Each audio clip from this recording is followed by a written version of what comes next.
Welcome to Technado with Don Pizzette, featuring sysadmin expert Don Pizzette, security specialist Daniel Lowry, and Peter. Hello and welcome to Technado with Don Pizzette. I'm your host, Peter Van Rysdam, and I am joined, as always, by Don Pizzette. Don, how you doing today? I am doing just swell. You know, a lot of weird shenanigans going on in the IT news this week, so looking forward to that. But we got a great guest, too, so it'll be a good episode, probably. We certainly do, but we also have Daniel with us. Daniel, welcome back. How was your vacation? It was good. It was good. I didn't think about doing this type of thing at all, and I just kind of chilled and hung out with my family a little bit. So it was a nice little respite from the day-to-day grind. But now I'm back. Trying to figure things out. You know, Daniel was off on vacation, and we find out that Bill and Melinda Gates are getting divorced, and I have to wonder, coincidence? Ixnay on ill. Yeah, I know she was a little spendy today. flashing those hundreds around. So good for you. Congratulations. Yeah, thanks. Our newest billionaire. Third richest person in America. Hey, you Daniel. know, it's got to be something, right? Yeah, good for you. And we are also joined today by a very special guest. We have Chuck Brooks, who... Well, I don't know where or what to list because he does all the things, but notably, you're a faculty member at Georgetown University. So, Chuck, how you doing? I'm doing great today. Thank you for having me.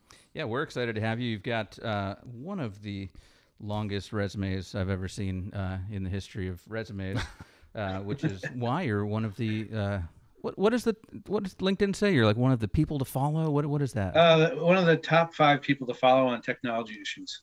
Oh man, I'm in the top 766 million people to follow. Is that how many are on LinkedIn currently? Okay. Yeah, well, good for you. Well, and I think Technado as a whole is one of the top groups to unfollow. Yeah, yeah. I don't think all of the people on LinkedIn are people to follow, but Chuck definitely is. In their own way, maybe. Well, let's get to know more about Chuck and why he's on that prestigious list. In our first segment, rapid fire questions.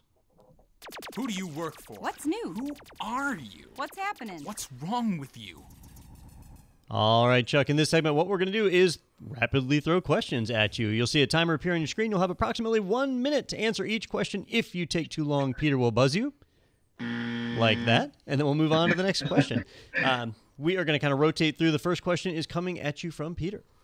All right, so I mentioned, Chuck, you have that very extensive resume and a long list of titles. So I was curious, if you found yourself in an elevator with someone and they said, "Hey, so what do you do for a living?" You've got 30 seconds before you make it to your destination.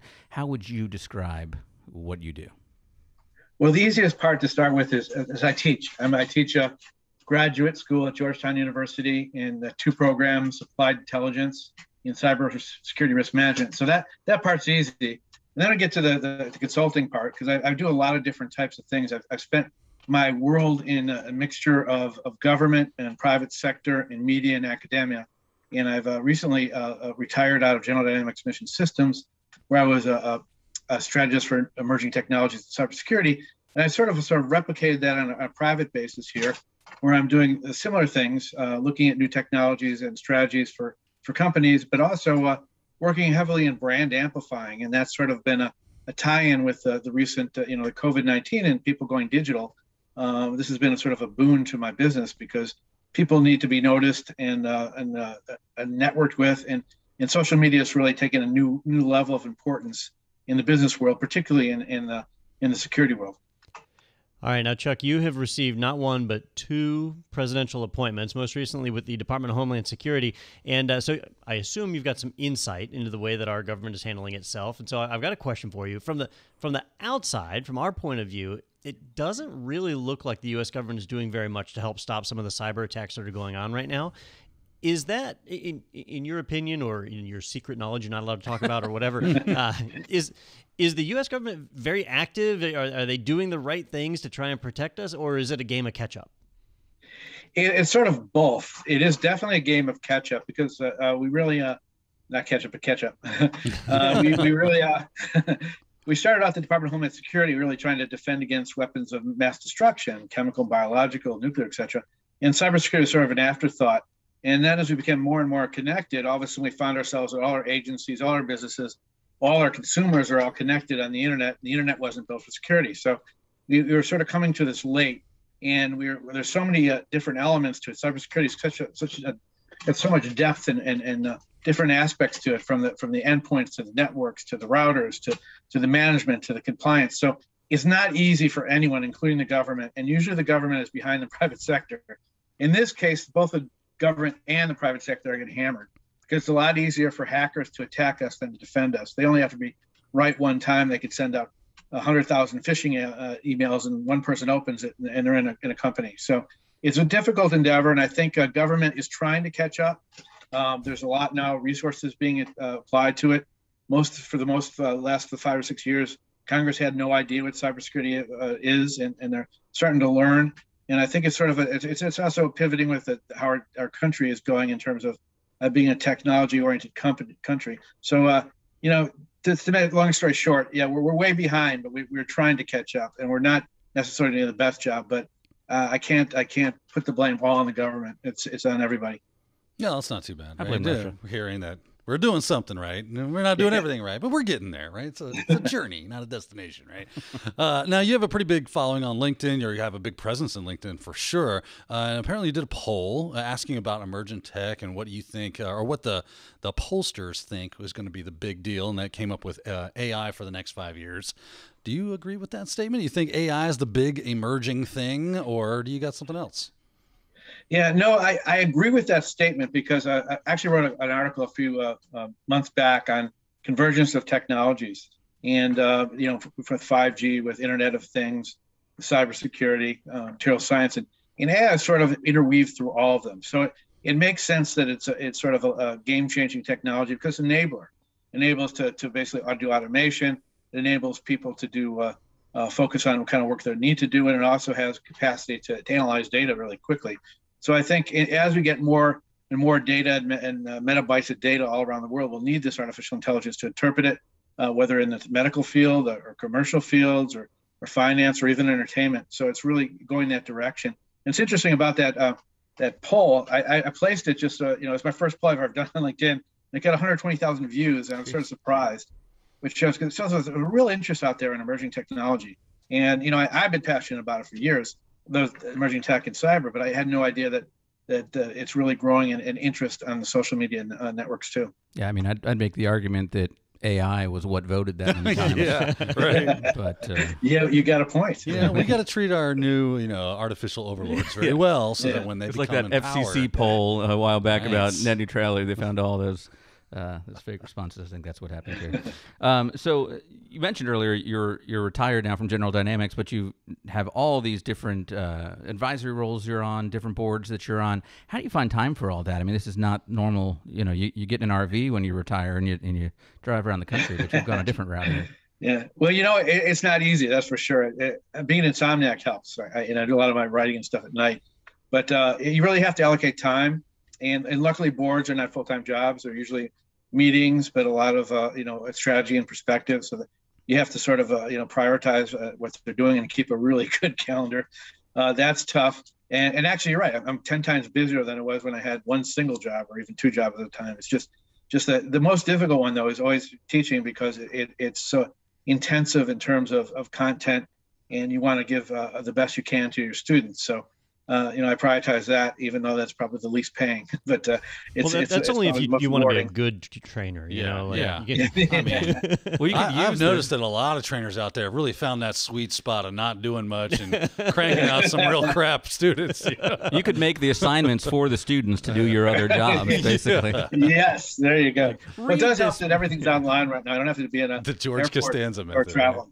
Oh, that's true. You'd be everywhere if it weren't for remote work right now. So my last question for you, you were named, I want to make sure I get this right, by IFSCC as the #2 global cybersecurity influencer. And I would feel like, while some would see that as an honor, being #2, that's going to keep me up at night. What are you doing to earn that #1 spot? Well, I'm ineligible now. I'm a judge there. So they asked me to come out and judge the next ones. But I'll see the problem.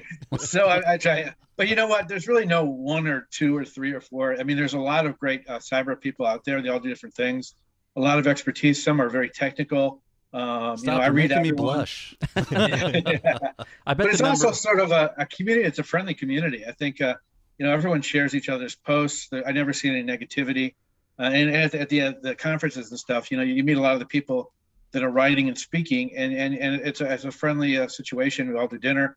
So, I'd say just being in the top 50 is good worldwide, but it's a real honor to be number 2 by IFSEC, which is such a prestigious global organization out of London. And so that was a big thing to, at least you get a nice plaque, right? I bet the number 1 guy doesn't say that, though. He's, well, I mean, yeah, the other ones are great, but number 1, that's where you want to be.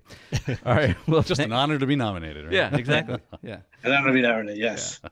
Well, yeah, it looks like there's a few awards behind you, so I think you're doing okay. All right, so we want to go ahead and jump to our next segment, which is Science and Tech News, and talk a little bit about some of the things you teased there. So let's get into that. Stay tuned for Science and Technology. And now, back to the anchor desk. Yeah, so you wrote an article which is on Forbes.com called 3 Key Cybersecurity Trends to Know for 2021 and On. And in going through that, the one that stood out to me at least, and I want to see if they were kind of in order of importance, but it looked like that you talked about the attack surface growing, and part of that being the amount of people that are now working from home, and how we kind of had I think it's like a seven years of digital transformation kind of slammed into a very short period of time with people moving home. So is that the biggest one that you're seeing right now, or are these kind of just in no particular order? Well, I would say it's the biggest because it gives the most leverage to hackers. I mean, the more targets they have, the easier it is for them. And first of all, there's the natural expansion of a lot of people going online and businesses, and then having one office become 100 different offices or 1,000 different offices employees. Just makes their day really a good day for hackers, because when you move to a offsite, you usually lose a lot of the protections and the fortified offices you had. So it's a real problem. And then also with the recent SolarWinds attack, you saw that it just permeated everything. 400 of the Fortune 500 companies were hit, universities, obviously government agencies around the globe. So the more connected we are, it seems everyone that's using the same whatever software to protect themselves or forgetting to patch it gives opportunities for hackers. So I'd say that's number 1. Now, number 2, if you want to hear that, is I would say ransomware. Ransomware has it's been around for a long time, over a decade, but there's like 124 different types of ransomware or more families. But, it's become more prevalent now, partially because of COVID-19, when all that havoc was happening with healthcare and hospitals. They're panicking. The hackers took advantage of it. They fabricated websites and did all kinds of stuff with phishing to get into do ransomware attacks. And then secondly, they just directed them at healthcare, at hospitals and healthcare facilities, because they're easy pickings for them. Most of them don't have security budgets that are intense. They use a lot of different networks and devices connected, and they have to pay because they're dealing with liability issues and patients. So, and then the other fact that's really enhanced that capability is the cryptocurrencies. The digital payments now. It used to be that you had to wire something to an account somewhere. Now they can sort of hide behind digital currency somewhere around the globe and still get paid, even though they're traceable, most of them. But it's not an easy effort, and there's just not enough law enforcement pursuing it. So that's why ransomware has really exploded, and it's going to continue to explode because they keep getting paid. Yeah, that makes sense. That one's really frustrating to me. And like I mentioned earlier, from the outside, it kind of appears that the U.S. government is not doing very much. To me, when I look at ransomware, the reason it's blowing up so much, the reason it's been around for years and we can't do anything about it is so easy for them to make money on it. And I feel like that the government, which generally exerts control over any kind of fiduciary matter, that they could step in and control cryptocurrency or just like they do any other kind of security and eliminate that way, or if they made it where it's not legal to pay those ransomware vendors, that kind of thing. It seems like there's ways we could stop that just aren't being done, and then we read about attack after attack after attack. Yeah, there is a new ransomware initiative just came out, but you're right, it is attack after attack, and it's not just the security part of it. You're right, it's the treasury part of it, it's law enforcement part of it, and it's the Interpol part of it, the global cooperation. And I think we're so far behind the curve that we're reactive rather than proactive. So with ransomware, you have to really be proactive. You have to be out in front. You have to set, you cannot, it's illegal to pay. You have to turn it over to authorities if you get ransomware attacked, and maybe the government can help intervene and trace and track and protect you. But it is an issue that really is starting to get attention that it was needed, but it's late in the game. Yeah, it was so much more fun when you could put like a die pack in a bag of money. You just can't do that. With, you can put malware in your cryptocurrency. That's going to be the thing we come up with right? next. Yeah. Oh yeah, it's the crypto die pack. Exactly. Well, the third threat you talked about was an interesting one to me because it's not one that's talked about as much as ransomware is in the news every week. But threats against critical infrastructure. So what do we mean by critical infrastructure? Is that we're like talking about the power grid and things like that? Well, we're really talking about almost everything, the power grid, all of energy. We're looking at financial. We're looking at entertainment places like Disney World. We're looking at water. We're looking at healthcare. There's actually, I think, 16 critical infrastructures that are delineated by DHS. But the one you brought up, the first is the power grid, is the most concerning. And there's another initiative on that just came out of government. The problem is that most of the power grid was built in the 1970s and 80s. And some of it's been upgraded and some it hasn't. And it's a major focus of cyber attacks. There's thousands of attacks every day on it. And it's a disparate network with a lot of operational technology and IT mixed in, old equipment, people coming and going.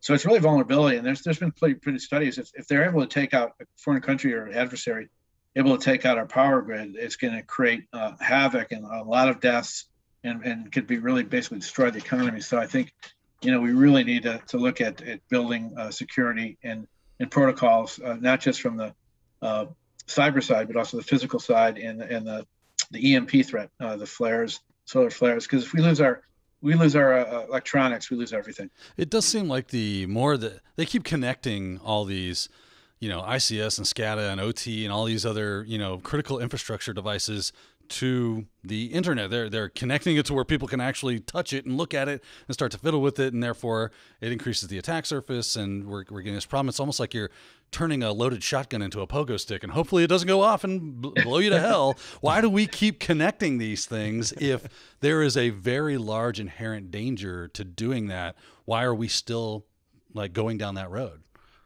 I think because of the lack of a strategy. I mean, I think you're right about the OT and IT. I mean, if you for IT, if you put down the system, you go off the system. You can't do that. Have an IT system taken down at the same time you're working with an OT system. It just doesn't work in a cyber sense. So there's a lot of problematic elements to this, and I think they haven't focused enough in terms of those elements. I think they're starting to, but it's pretty frightening. You're right, because the connectivity. I think it's going to be by 2023, we're going to have 4 more connected devices than there are humans on the planet. And, it's just so many sensors, trillions of sensors and 50 billion connected devices. And it keeps growing. So you're right. It goes back to the attack surface issue. The more opportunities to go through devices, whether it be your refrigerator or a computer, it doesn't matter as long as it gets you. I was talking with a friend the other day about this, and do you guys know about the Centralia mine fire up in Pennsylvania? Oh, yes. Yeah, it's been burning for years. It's been burning for 50 years. It's going to burn for another 100 years. They can't stop it. It's just they should put that shut out. the town down. But it's underground, right? So nobody sees it. It feels a little warmer up on the surface, but you don't see it. And that's kind of how I look at our IoT and power grid system. It's this giant mine fire that we don't see. No one sees it. Yeah. But one day it's really going to bite us in the butt, and I think we're getting close to that point. Fantastic. Yeah, no, what a great analogy. I got to use that one. Yeah, that's terrific. And you're right. And you're also looking now at data centers attached to that too. I mean, thousands of data centers from industry. They're pretty much connected to the same power grid, so they're not independent. So they're vulnerable too. So you can imagine. You're right. I have a family member that works for a power grid. He does IT for that, and he monitors and sets up the systems and everything. And I'm like, oh wow, that kind of stuff is a real dangerous thing in a playground for hackers out there. And he's like, oh, no, you can't get in our systems. I go, yeah, but you're probably using a password that's total garbage. That's in a word list out there. You have all these amazing systems to try to stop people and security controls to stop hackers. And then you got somebody out there using password 123 or 123456 is their password. And now I'm in. There's always a weak chain. And if you have these systems connected, now I can leverage that information to gain access and do whatever I want. You're right. I mean, it's usually people are the weakest element, and it is poor passwords. SolarWinds is SolarWinds 123 from an intern. Yeah, that they came in. So you're right about that.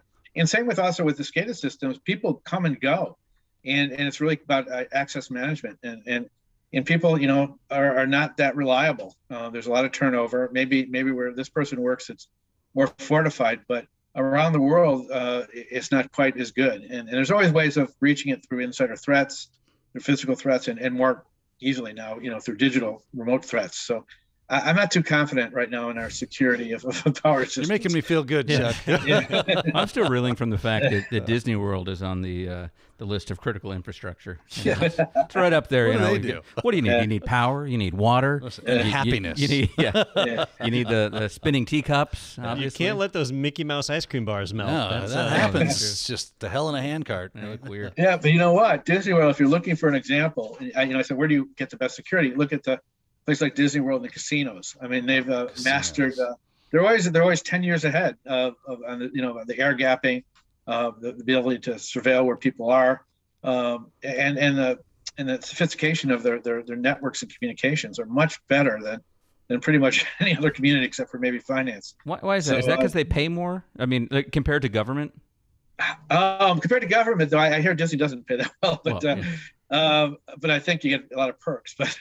But government is it's difficult for government to compete with the private sector, and that's why cyber is such a problem there, because people go in and they go out to the private sector and they don't come back. So that's going to be a problem. So they have to retrain people, and hopefully, that's part of the effort that's going in legislatively. That, and they want 5 years experience for an entry-level position. Yeah. It's like, yes. What's that all about? I don't know. Yeah, the NSA needs to put in a roller coaster and be able to compete.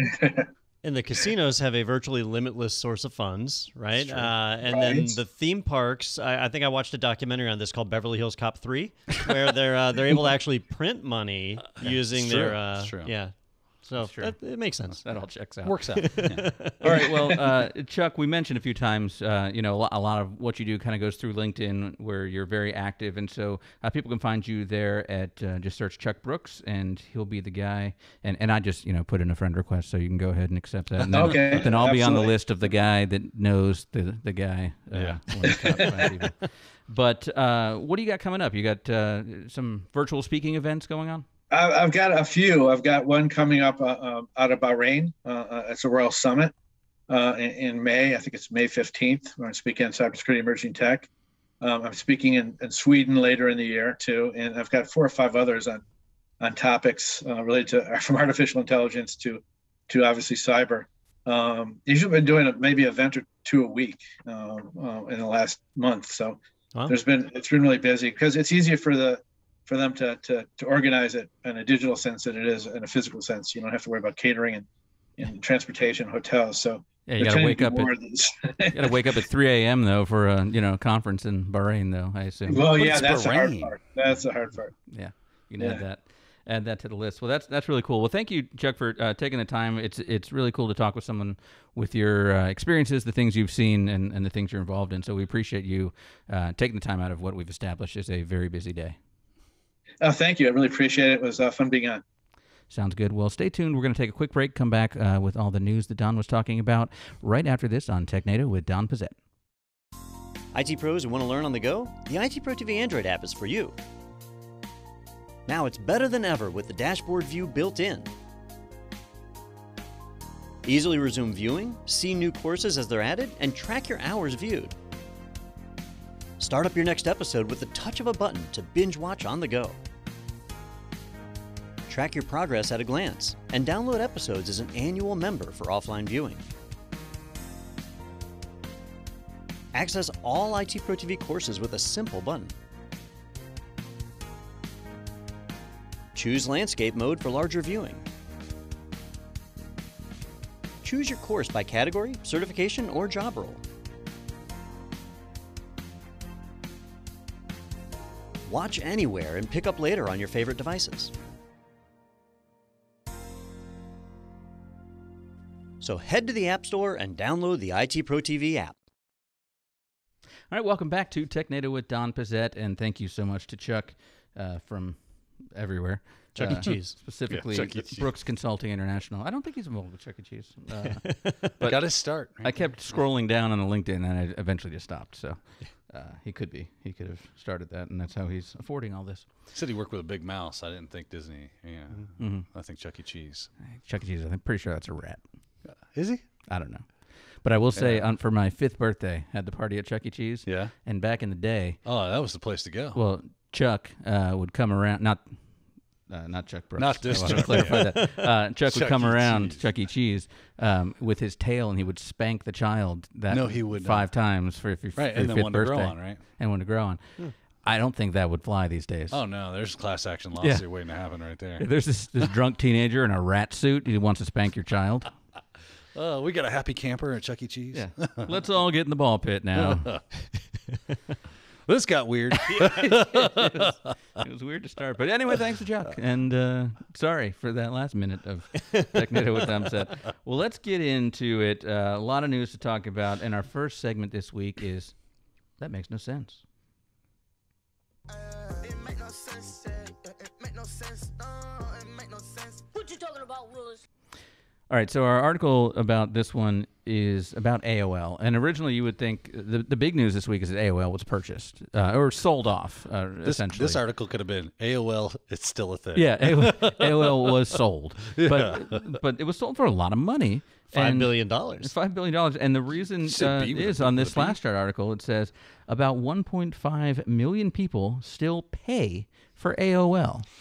And if you ask me today, do you pay for AOL? I'd say, what can you still buy from AOL? Don, do you know? So they have a service called AOL Plus, and Like Disney Plus? kind of, except it's more of like a credit monitoring security type service and advanced account services. Now, there's a whole generation of people that got started on the internet by using AOL, and they have AOL email addresses, and so they want to stay with AOL to maintain that address. Now, AOL gives those addresses away for free now, but most people don't know that, or 1.5 million people don't know that, and so they continue paying, and they pay to be able to get those extra services and add-ons. I've made the joke, like, I don't know why AOL is still a brand at all, why Yahoo has any kind of value at all, but it is deep down an advertising network, and so, advertising networks have a certain value. So in this case, Verizon was able to sell it to a private equity firm for $5 billion. I don't know why, but that's what happened. But the shocking thing here is just that people are still paying to use AOL. It's like it can't die. It's funny, a little known fact. America Online, right? Name of the company. Large population in Pakistan. Just kidding. Really? Yeah, I was lost for a minute It was there. the irony of being America Online. I'm surprised people are paying because I still have so many of those CDs left that I'm going through. You're not selling them to or get the free. Remember they used to give them free away services. there was like stands and gas stations. Yeah, you'd you'd grab get a couple in the fistful mail of a discs, week. Yeah. Yep. But I didn't realize you could get a free AOL address. So I think I might go back and see if my original screen name is still. We got to still check and available. see if Net Zero is still a thing. Right? It Wasn't it like probably their is. big competitor? Net Zero was, Yeah. because they were free, and Juno was another one. There were a few right. that Yeah, were yeah. like that. They might still be around. CompuServe, CompuServe. Prodigy. But I Blast from the I past. did do a little digging, and AOL does still have dial-up ISP service available. But an insider had said that the amount of customers numbered only in the thousands, so not even 10,000 people there. Are the chat rooms still around? That was my jam back in the day. Oh, what was your chat? What was your screen name?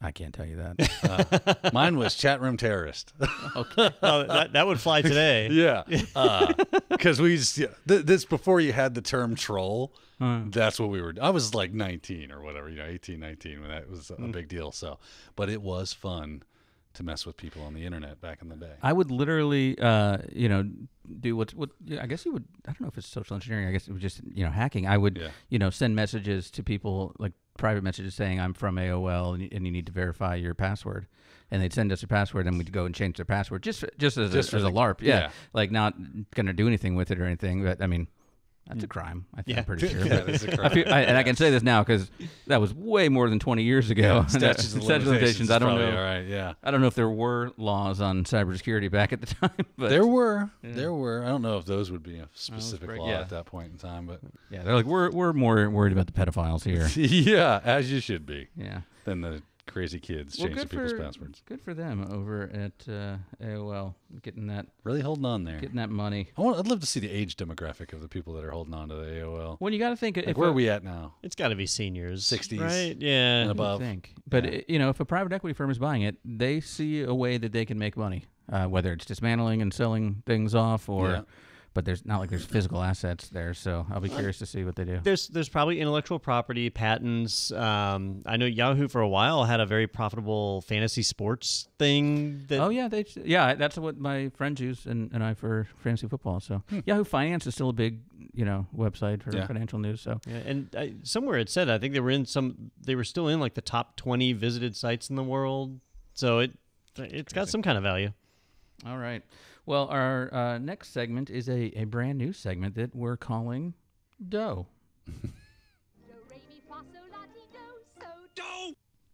There we go. Whip that one up today. Nice. It's a good one. Quick. All right. This article in the Doe segment comes to us from theguardian.com. Argentinian buys Google's domain name for £2. The Guardian is why they're saying that. I was like, they don't use pounds in Argentina. A pound. I don't know, it's a couple bucks. Designer living in Buenos Aires says he snapped up google.com.ar after noticing it available in the registry. So normally, I feel like you can't do that. Even if first of all, Google of all people should be checking on those domains. But I thought that they had stops in effect here to stop people from buying those kind of domains. Well, so when it comes to the big TLDs, like the .com, .org, .net, there's all sorts of safety nets that are in place. And usually when somebody like Google buys a domain, they'll buy it for 10, 15 years, and they keep it renewed. There's practically zero chance for you to be able to get one of those domains. But those rules change when you deal with country codes, right? And so in this case, we are talking about .ar, the Argentinian registrar, and they set the rules. And apparently they didn't have the same level of rules in place. And so Google forgot to pay their bill. And I don't know how long it's been, because there's usually a grace period. That grace period ran out. The domain name stopped working. And so that's what people noticed. The services went offline because that domain name wasn't working. Well, this one person decided, hey, I'll check and see is it still registered. They saw that it wasn't, and they bought it for basically $3.50. Now, they have turned it back over to Google since then. And this has happened before. This happened to Microsoft a while back, where somebody was actually able to register one of the Microsoft domains. I think it was Windows.com. Another country one? Or no, it was like It Windows.com. was like the legit one. Yeah. And one happened with Google not too long ago that was tied to their software update. So it's something that's happened more and more. And that's where, for us as Technado listeners, we need to remember, monitor your domain renewals as well as your SSL certificates. All that is important stuff. Is there not an automatic thing? Like my bills come out, I don't have to touch them, Well, so like for the domains I've registered personally, I get email reminders and all sorts of stuff, and I get a credit card on file. But imagine you're a big company. Right? The person who registered that domain probably doesn't work there anymore.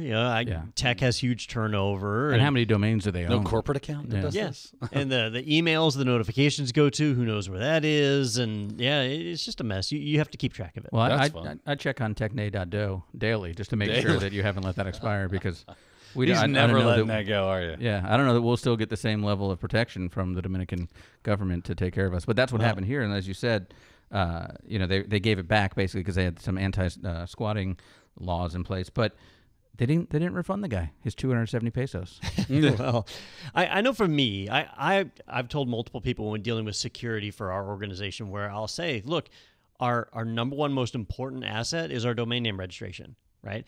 If hackers broke in and took down a server, if our servers crashed, if AWS went down, as long as we have control of our domain name, we can point it somewhere else, right? We can always do that. But if we lose the domain name, we're out of business. Like, that's it. Customers can't even get to us anymore. So domain name is really important, and people overlook it.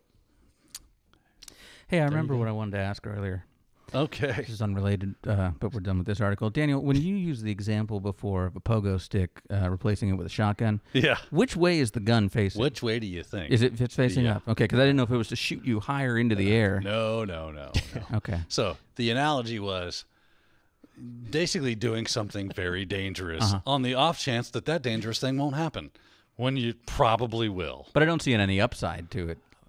My point exactly, okay. Right? Why do you keep connecting things when there is no real upside to it? It's just dangerous. Yeah, but I like Peter's way. Did you guys ever play the game Quake? Oh, yeah. You could rocket jump, that's right? You could do that. There's that whole YouTube channel that guy created. Now, that would be a different analogy, though, wouldn't it? That'd be a more fun analogy. I guess so. But they're not doing that. They're not rocket jumping. IoT. Hey, maybe this is our chance to be on the cutting edge of something. That's true. It's like, how do we leverage OT and IoT? I wish this were Mythbusters and we could rocket jump our company. We could make a shotgun pogo stick out of this, because we would be doing that. That'll be the new Technado So like logo. every time you bounce, it would have to be a pump action. So every time you bounce, it would it's pumping again. But it's like 2 bounces. Oh, I've ejected Bam! both of the Ah, there we cartridges go. now. Yeah. Shoot. We could give them away at conventions, and of course, when you try and check them on a plane, you get arrested. Yeah. Yeah. So, oddly enough, all our conventions in Texas. Oh, my convention. All right. Our next segment here is, I got to find it, the intro. Where's it live? Tinfoil hat time. So let's go ahead and push that button when I see it. Where the hell did it go? Oh, it's gone. I have a theory about why that's gone, and I feel like one of Just you do your told- best Oh, no, Alex there it is. Jones impression. I found it. I found it. And our next segment, well, that'll be the edit point with Don crouched over. Our next segment is, where'd it go? Oh, there it is. Tinfoil hat time. The moon landing was fake. Paul McCartney's been dead since 1966. Dogs can't see color. 5G causes syphilis. Do you understand that? I really should put these in alphabetical order on this soundboard. That would have solved that problem. All right, but this one is from TheVerge.com. Would you pay $30 a month for a faster web browser that eats less battery? Mighty fast, mighty expensive. I mean, isn't the web browser only as fast as your internet connection? All right, so the web has changed quite a bit from the early days, right? It used to be that when you fired up your web browser and you connected to a server, the server sent you some HTML. Your web browser then kind of rearranged it and displayed it to you on your screen, right? When languages got a little more advanced, when we got into like PHP and ASP and all that stuff, now the server had to actually execute code to then generate the HTML and then send that to you. So the workload on the servers really started to get heavier.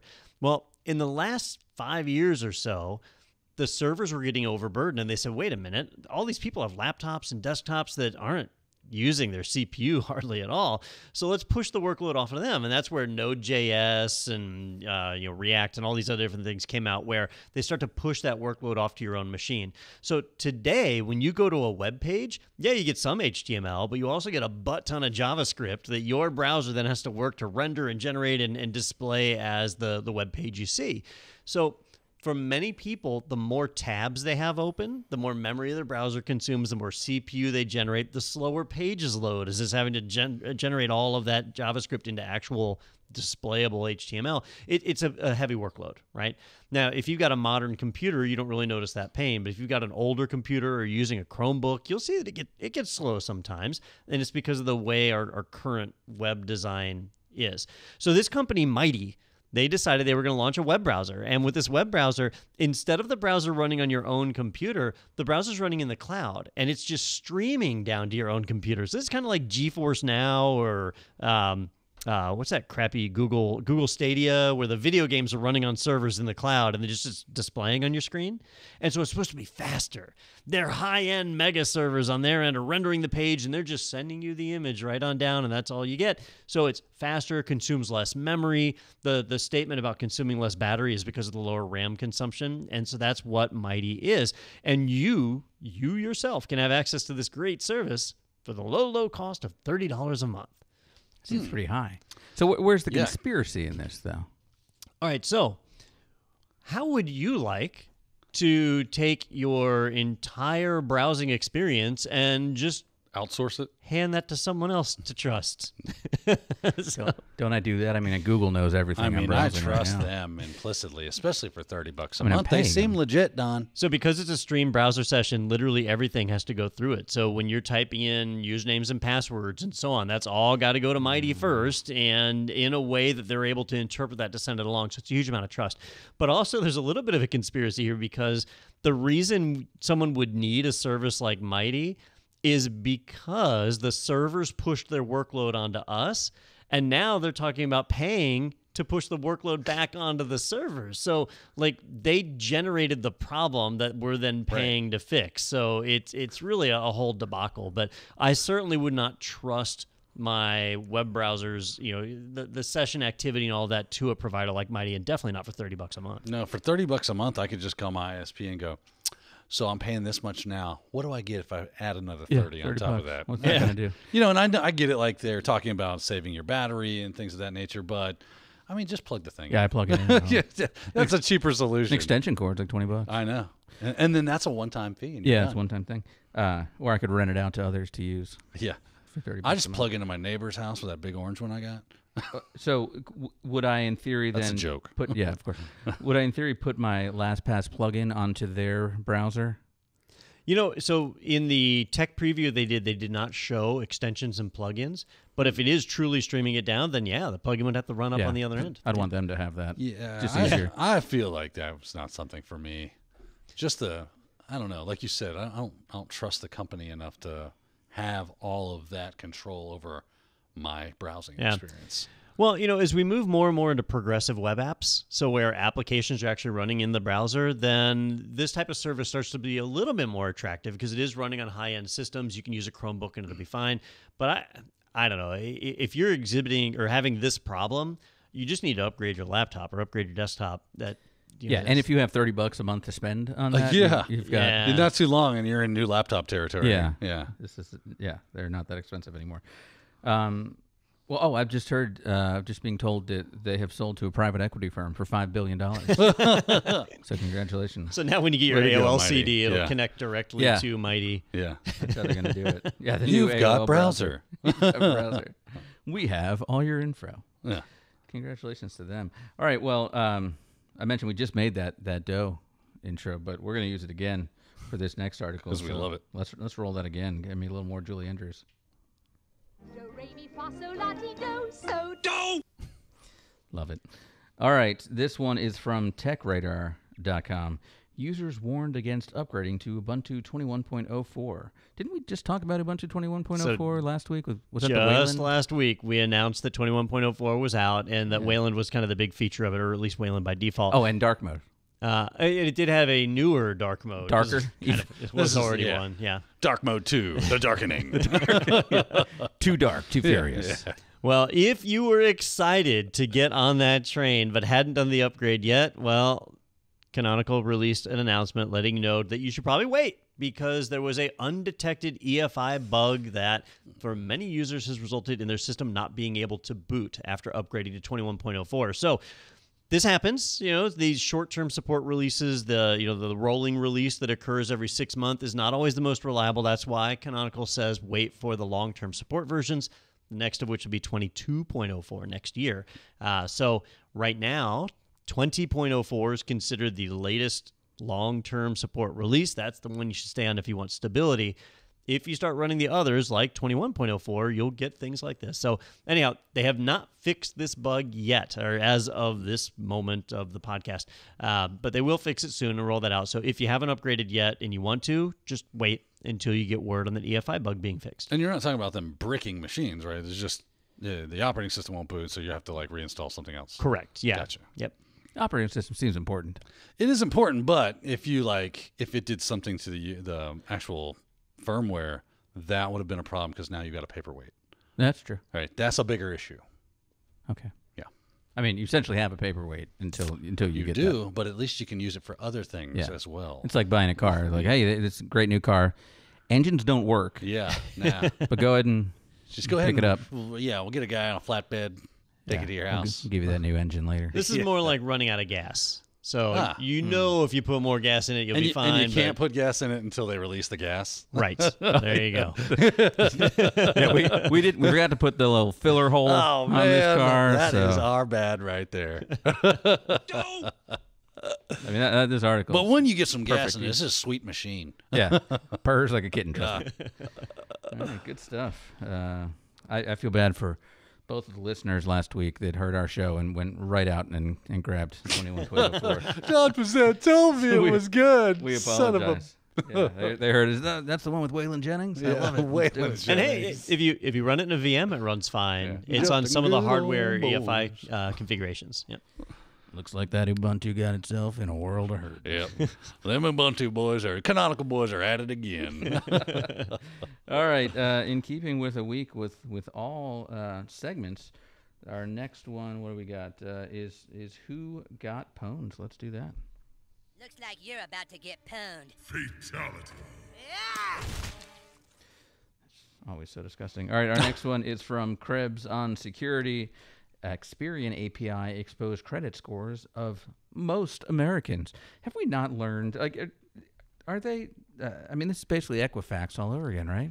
Well, right. So, like, Equifax learned, not Experian. Oh, they didn't tell No, you gotta give them a Equifax chance. And who's the other one? Right. TransUnion. It's not Aren't their they- fault Didn't yet. we find out they're basically all the same too? Yeah. Like, it's Like just everybody one- just uses Equifax. Yeah. All right. Well, this one is not as bad as Equifax. With Okay. Equifax, the attackers were able to get all of the information about the people: name, address, email, credit score. I mean, just basically everything. In this scenario, one of the APIs on Experian's system was not secure. And so you could submit a person's first name, last name, and mailing address along with zip codes. You had to have that information already. And when you fed that in, the API would just spit out what their credit score was. And if they had anything negative on the credit score, it would not tell you the accounts, but it would tell you some of the factors that influenced it. So this is part of the get your credit card. There's a U.S. like regulation or whatever that says the credit companies have to give you your credit score for free once a year, and so this is their system for that. And so a security researcher found a way to be able to exploit that. He did report it to Experian, and they patched it. However, the researcher found that this flaw can be implemented in reverse. So any client that connects up to it could be exploited the same way. And so he's worried that there's still a lot of affected systems are out there. But basically, you could pull anybody's credit score if you knew their name and address. So it was patched shittily. Yes. Is what you're saying. Yeah. Well put. Thank you. Well, I mean, it was patched correctly. It just wasn't patched extensively. Fully? Yeah. Yeah. Yeah.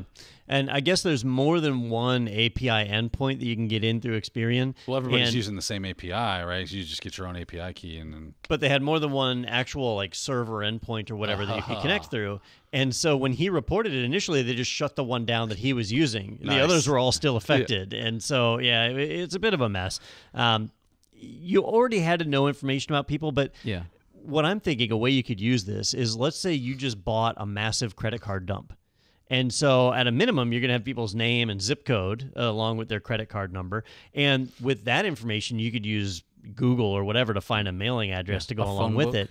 Yeah. a phone book. Yeah. You could then feed that into Experian to get the credit scores, and that would be a really good indicator right there of which credit cards are going to have the bigger balances, right? If you see an 815 come in, you're going to know here's somebody who's got a bunch of money. But if a 430 comes in, you're like, Yeah, might want to skip that let's one. not spearfish this guy. yeah. Well, actually, I kind of feel like, has he got like a GoFundMe or something? Yeah. This poor dude. Yeah. Or maybe this guy is stupid with his money, and so he's the guy to go after. That's thinking. Now, back in the old days, and I don't know if this is true anymore, but when you would have someone run your credit, that would potentially be a hit against your credit. Like, Yeah, because there was hard inquiries and soft inquiries. And that so kind of the stuff, question right? is, how does this count? Because I mean, could I say, oh well, I know Daniel's name and I know his these are address? Soft inquiries, right? My understanding is this one doesn't count Okay. because it's part of the government mandated you're supposed to give the score for free once a year. So that's a rule that they have. I'm guessing Experian's going to put out a press release that says, yeah, we were supposed to give you once a year. We did. It's Yeah, just out you there for got it. everybody to see. And everybody else's too. Yeah. So It's like getting your grades in school and the professor posts it on the wall and you have to go look. Yeah. That's your credit score. Oh man, I got a 692. Sweet. Well, that's how you find out who sits around you that is smarter. Yeah, yeah. I was looking right at the last test. I should be looking left. boy, those days are gone, aren't Yeah. they? And Yeah, posting things on a, Yeah. on a wall. I remember at it was at UF where you could find your social security number on the list to get your Yeah. score. So Oh, it's right really? there on the wall. Yeah. Now Was they're it the getting whole sued thing? for disclosing PII. Yeah. Was it the whole thing or the last four? I mean, I remember you'd have to write your social on top of like your papers and Yeah, stuff. yeah. Really? I don't remember if it was last four or not. I don't think it was because back then I used to chuckle about it because UF would always say, at the University of Florida, you're not just a number. And then you'd walk into student services. The Give me first your thing, number. what's your social? Yeah. I'm like, all right. So well, it's funny when I went to ITT Tech before it went defunct, right? And they came in and they were asking us to give them our social security information and a couple of like home address. I'm like, this seems wrong to me. Why do you need my social security number? And the guy was like, so we can identify you from the different people. I go, well, I'm probably the only, I mean, it's saying a huge school. And even if it wasn't, I've got a card in my pocket that has a student ID, and there's a number on there that's different than everybody else's. Why can't you just use that? And he's like, listen, if you don't want our help, buddy, I'm like, I'm just asking questions about security here. Yeah, it seems bad. I went to Trump University. That was the only thing they asked for was my social. They're like, and a routing number? I don't know. Weird. Yeah. ACH? Okay. I mean, if you need it. It's what I needed to pass. All right. Our next article is one of our favorites, Deja News. Deja News. All right, this one comes from Gizmodo.com. Signal's Cellebrite hack is already causing grief for the law. And Don will take this one moment of the year to gloat. So go ahead and tell me who was right. So I brought this article in specifically for Peter because last week Peter did something that he doesn't normally do, which is had an original thought. And he was saying how he felt that with the Signal CEO showing that the Cellebrite iPhone hacking device could easily be compromised, Peter said, I wonder if that will lead to a bunch of people trying to overturn their convictions. And sure enough, this week I saw the first article where an attorney is doing just that. And this is not like some BS fly-by-night attorney. This is a guy who's been a lawyer for over 25 years, has a client who was convicted off of information found from one of the Cellebrite devices. And basically he's taking that angle of saying, look, this device was not secure. It could have been tampered with. We can't trust that evidence. My client needs to be retried. And so Peter was absolutely right. You know, it's interesting. It is a common strategy done by legal experts and lawyers where they just attack the integrity and the veracity of the ability to gather evidence. Yeah, it's like saying the radar gun, hasn't been calibrated. Well, so I think of the O.J. Simpson trial, right? What did O.J.'s lawyers do? They attacked the integrity. Oh. The integrity of the police officers. They attacked the integrity of the DNA evidence. And the storage Could you of have made a mistake? Have you ever made a mistake in the past? If I can poke holes in your ability to do this in a forensically sound way, then I've created reasonable doubt. That's all I need. That's all I need. Well, what's interesting to me, and I didn't realize this about Cellebrite until reading this article, actually, is that it's a device. I thought it was just software that you basically hooked up to the computer and kind of ran it, but it's a physical device. And what they're saying in this and what they're saying in the brief that they filed, the attorney, is that if you had a device that you used and there was something wrong with it in a certain case with the phone, that it could mess up all the future times you use that device, that same device. So that's what kind of makes it interesting. It's hacked. Yeah. Right? if once it's exposed, it's exposed. So. Well, I just know every time I hear Cellebrite, I think Enzyte, which is a little bit different. Why do I know that? Natural male enhancement? Yeah, that weird guy. They had a NASCAR for a while. They got sued the hell out of. Did they really? Yeah. You can't make stuff up. Why not? People do it all the time. Well, because they were just counting on the fact that no one's going to go to court and go, my penis is still super small. Yeah. Listen, I was a good 2 inches. Now I'm like buck and a half. So may I present Exhibit A? Plus, is this cancerous? Yeah. Well, there we go. Oops. We have reached new pinnacles of lows. Journalistic integrity. Yeah.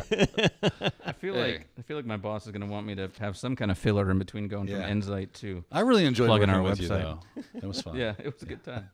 Hey, I've done enough on this show. If I haven't been fired yet, I feel like the line keeps getting pushed. He keeps hoping.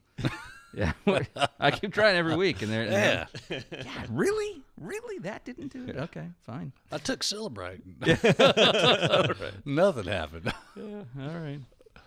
All right, well, I want to let you know about some webinars coming up. We have one happening actually this week, Thursday, May 6th, navigating the ISC squared certifications, SSCP, CCSP, or CISSP. That is Thursday, May 6th at 2 p.m. Eastern Time. And if you're listening to this after that time, don't worry. You can still head to itpro.tv/webinars, and you can still register to see the archive of that, and you'll be taken care of there. And then we've got another one that's coming up right after that, which is, let's see, we've got navigating that. Okay, here we go. take your Windows Virtual Desktop to the next level with Azure Monitor. That's May 20th. We're going to be talking about maximizing availability and performance. That is with Mike Roderick. So that will be available for you to register for that very soon at itpro.tv/webinars as well. So check those out. And while you're on the internet, head over to technado.do. If that's still a domain that we own, or you can go to technado.com if you're not as cool or worried about, I don't know, typing in .do. Some people are. But, yeah, we've got all the information about the podcast there, ways that you can listen and subscribe, ways that you can contact us and send in listener mail and let us know the segments you want to talk about. And if you hit that big red button in the upper right-hand corner, it'll take you over to IT Pro TV, where you can get a coupon code for 30% off the lifetime of your personal plan. And you can also request a team trial and find out all the great features available to teams from IT Pro TV. So head over, technado.do, technado.com, whatever. Where I'm in like a fight with another guy who's like, why are we pushing this .do? I'm like, because it's awesome. Why aren't It is you? awesome. Yeah, exactly. We're saving you from typing 3 letters. That's right. You're Come welcome. Day on. Day on. Calling you out because I know you don't listen. Challenge you. And Croatia's dumb. There you We go. just sold an entire country. Yeah. Oh, yeah. Anyone else listening in Croatia, you're cool. Yeah. Just this is for Deon. Dayon is dumb, and I see why you got rid of him. So there we go. Number 1 export of Croatia. Deon. Yeah. We fixed the problem. All right. Well, thank you so much, Chuck Brooks, for joining us, and thank you guys. This was a wild and wacky news segment this week. Yeah. Crazy, wild times. I'm really looking forward to next week because our special guest is Dayon. Live and in person. You won't be here, Don. Yeah. Don taking the week off, so We're doing a special Thunderdome edition of Technado. if you're looking for a week to take off yourself at home, that next week's the one to do it because it'll be Daniel and I talking about the news with, I don't know, maybe Mike With or Scrooge McDuck. Adam, somebody like that. Yeah. Yeah, we're gonna finally get to the bottom of that big old pile of gold. We keep trying. Yeah. And its viscosity. We'll deal with that. All right, we'll see you guys next week right here on Technado with Don Pizzette.